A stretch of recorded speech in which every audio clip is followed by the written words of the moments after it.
Well, boys, we're back with another video. I'd like to introduce you all to the next boss I'm going to murder, and it is Geo. I'm not going to... X-Y-L-E doesn't make any sense. Geoxyle, but that's not right, so whatever. Geo is in a weird room, but it works for us. This kind of island thing in the middle of the pond is a safe place for us to do our work. You can see, well, that one's still there, but I will usually, like this Reaper, those are the placeholders, they roam, a lot of them. I'll root punt that burr away and send Jobber and fight them, and won't even pull them to here. Sometimes I will pull them to here if I need to.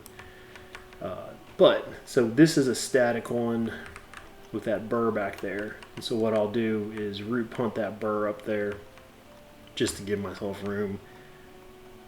That one might add in the fight, we'll find out, but shouldn't be too bad. The actual room itself is just kind of to the southwest of the quest area. This zone's easy to deal with. Just invis and then choose your path. I go west and then north and set up shop. We're still in the bonus event, rare spawn, but as you can see, 6 through 36, minus these two because I had to Levant out to drop some aggro and ran by a group that tagged them, so that's it's not a very quick spawn. But anyway, boys, let's pull out Big Jobber and start this fight. What I will do is pull him, target that guy. Let's put wounds on. Target that guy and punt him a little kind of up and over.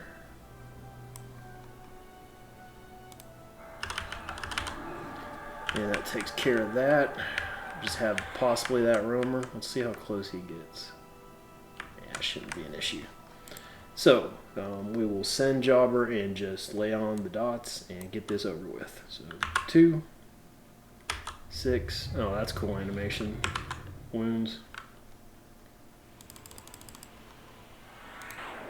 Silent, and we'll get this started. Wow, that's cool.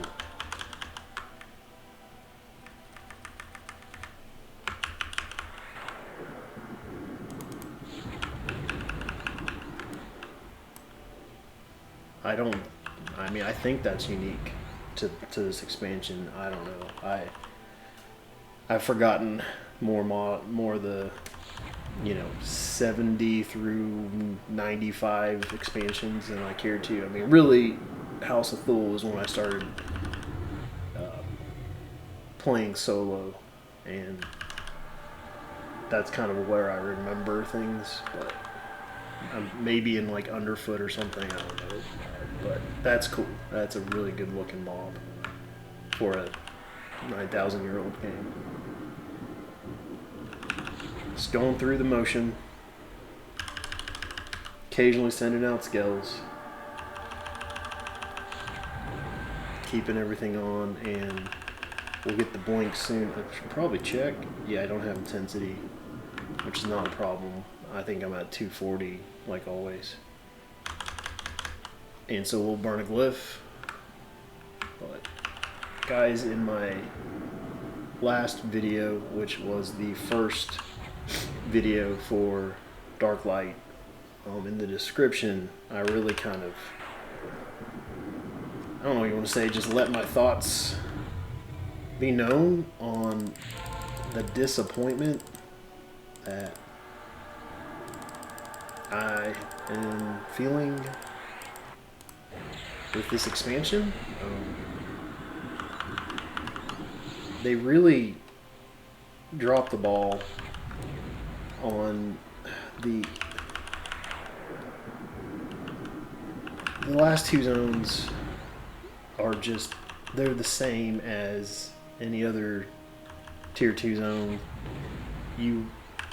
Maybe I made it okay, so I assumed, I assumed that because they were very difficult to get into,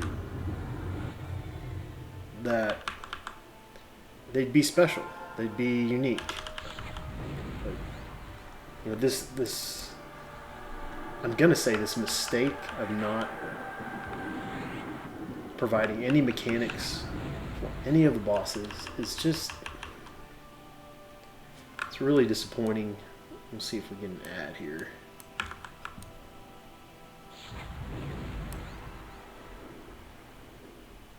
Yeah, okay.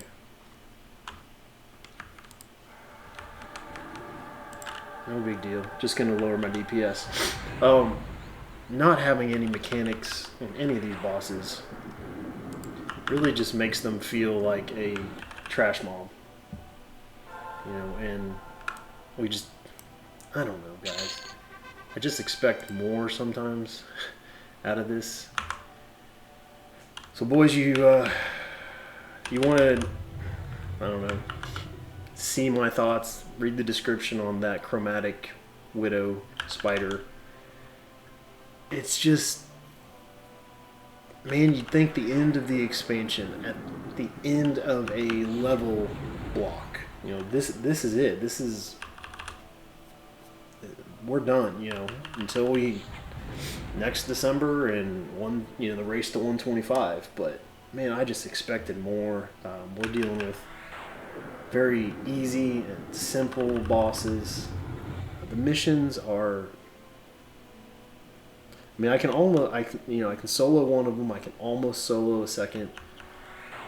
That's not good for the concept of EverQuest being an MMO. And I pride myself on doing a lot of these things solo, but at the same time, I acknowledge that I have to get the kindness of the server to have people task add me to be able to achieve the missions. I can't do them on my own, and they shouldn't be. They're group missions. It should be those one-offs that, like the Shay mission when I finally got that. I mean, that was just, that's not how the game is designed. It was awesome that I could do it, but this one, it's, I mean, the door mission is pathetically easy. The Under Siege is just about doable by a 120, blood-soaked Necromancer. I'm certain a 120 raid Necromancer could handle it. I don't know, boys. I'm waiting for this thing to drop so we can take a look at the loot, show you the GAN parse information, and get on to the next one.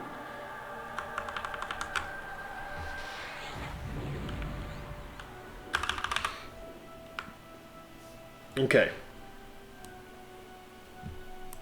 Alright. Yep.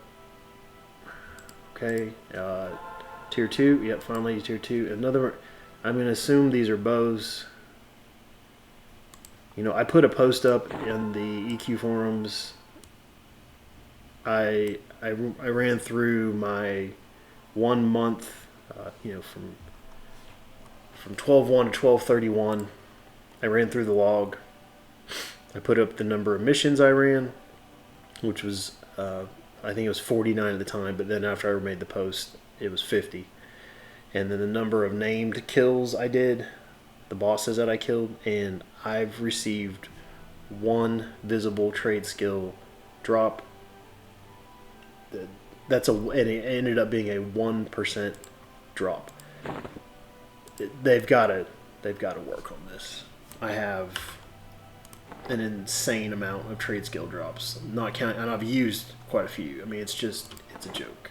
But anyway, boys, I've rambled. This video is too long, but you know everything you need to know for this named camp. Geo is not a challenge.